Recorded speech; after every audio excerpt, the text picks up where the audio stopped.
Hey, it's Mike. Thanks for tuning back in. Let's talk vintage. It's Sunday. Just got my son back to college after a month at home, which was awesome. This is a really, really rare set, and I wanted to talk a little bit about it. But first of all, I want your feedback. Yesterday, on Saturday, I posted 2 different shorts here.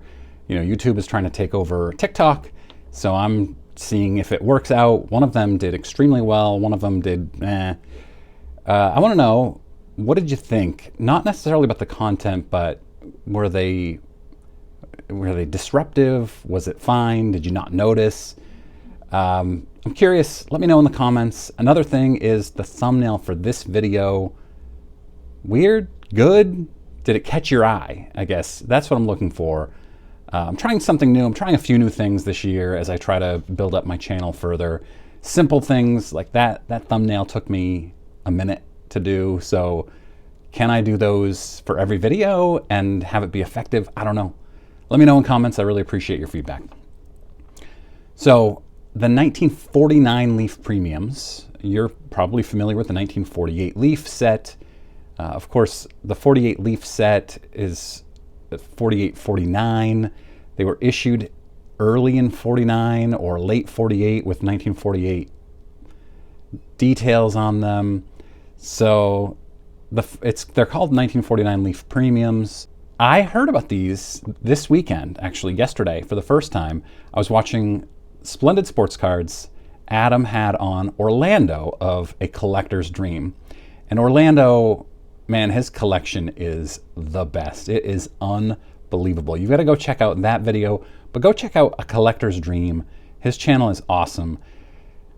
And by the way, I messaged Adam. I suspect that I would think if Adam hadn't already had me on, that he was discriminating against people with bad hair, because he's had on Dylan from Double D, Vintage, and now Orlando, and they have perfect hair. Meanwhile, he had me on, and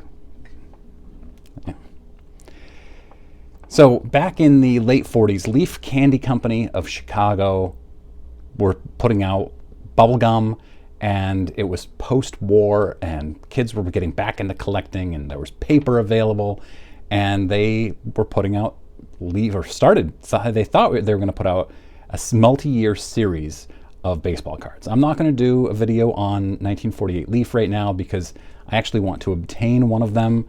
One of my biggest grail cards is a 1948 Leaf. We won't get into that today because I want to obtain one and then do a video on that set. Each box, and I'm going to show you a picture of the box later on in this video, and the packs. Each box had 24 nickel packs of baseball cards in it. And on the back of each card, it said at the bottom, turn in 10 bubblegum wrappers to your dealer, and he will give you a picture. I don't remember exactly what it said. I've got the card up here, or a card up here that says exactly what it says, but it's a premium picture of one of 9 Hall of Famers. And the Hall of Famers, many of them are very, very big names. We'll get into that as well. At the bottom of the box was this premium, the photo of one of the Hall of Famers. And some people believe that it was just given to the person who bought the last pack of cards. Some people believe that they would give them to people who turned in 10 gum wrappers. Probably both. Who knows? And these were large. They were 5 5/8 inches by 7 1/4 inches. They were mostly sepia-toned photos.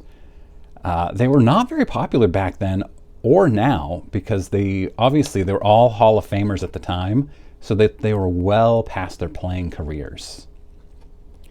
People wanted, back then, current players who were big in the 1940s, and today collectors want cards of players during their playing days, for the most part. It's obviously post-playing days cards are becoming more popular, but these were made on thin stock. They were black and white photos. They had facsimile autographs on them, and then at the bottom a very, very short biography of the player. The backs were blank, and you can see here this had tape on it clearly, so some people were taping them to their walls. You probably have some that had thumbtack holes in them. Lou Gehrig was featured as one of the best players, and obviously Babe Ruth. And Babe Ruth had 3 variations. 107 total are graded by PSA. Not a single one higher than 6. They're hard to get in good condition, but only 107. And not very many graded by SGC. I think, if I remember correctly, it was maybe half as many as with PSA. None higher than 6. 19 Lou Gehrigs. Only 2 5s, none higher. 37 of the non-blue Babe Ruth. I'm going to get to the blue Babe Ruth in a moment. So 37 Ruths, twice as many as Gehrig. The highest Ruth is 4. There are 2 blue Babe Ruths. One of those is a 3, and that is the one that Orlando has. And another one, the other blue Ruth, is a 1. So Orlando has the rarest Ruth and the highest graded Ruth. He also has the number 1 PSA set in the registry for this. Pretty cool. I think he has every card in the set, if I remember correctly. I think if he's got the blue Ruth, he's got them all, right? That makes sense to me. There's just like Christy Mathewson and a bunch of other big names. Walter Johnson, I think, was in there. Also Ed Walsh of Chicago. I looked him up. He had a great career. Hall of Famer, obviously. 66 WAR. I hadn't heard of him, and I thought, well, they probably included him because he's a Chicago guy and they're from Chicago. And they did include him because he's from Chicago, but he also did have a legit Hall of Fame career. Not one of those old-timers who you look at and go, why was this guy in the Hall of Fame? So if you're looking at values, the 2019 Babe Ruth with the blue background, the one that Orlando has a 3 of, that PSA 3 sold by REA for $1,800 in 2019. I'm guessing that's the one that has to be the one that Orlando has. I think he actually mentioned that that's what he paid for it. So he bought it in 2019. Now, if you want to try to guess what it would be worth today, it's not possible to say, but in 2022, just a few months ago, the black and white Ruth sold through REA for $4,800. So we know that the blue background Ruth is significantly more scarce than the black and white Ruth. So, I don't know, $10,000 for that blue one? Orlando, throw a comment in, let me know. I'm actually going to tag Orlando's account in the description of this video if you want to go check out his account. And Adam's with Splendid Sports Cards, both great, highly recommend both. Of greater interest to me, perhaps, is the empty box and wrapper that REA sold in 2018 for $27,000. That is a very rare box. They said it was only the second one they've ever come across. So I couldn't find any others, but awesome, awesome piece of history. If you're looking on eBay, you will find a PSA 1 Gehrig right now for $916 for sale. There are a few ungraded 1949 Leaf Premiums.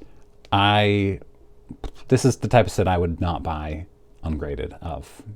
Be careful. Be careful what you're buying out there for vintage like this, especially the very rare vintage, especially when you're paying $500 to $1,000 like these ones go for. Let me know in comments, what do you think about this set? Do you have any? I'm guessing you don't, unless your name is Orlando or John Mangini. But if you do, I'd love to see it. I'd love to hear about it. Let me know. If you're new here, I do just about daily sports card content on YouTube. Click that subscribe button. I appreciate it. Thanks for watching. Of greater interest to me, perhaps, is the empty box and wrapper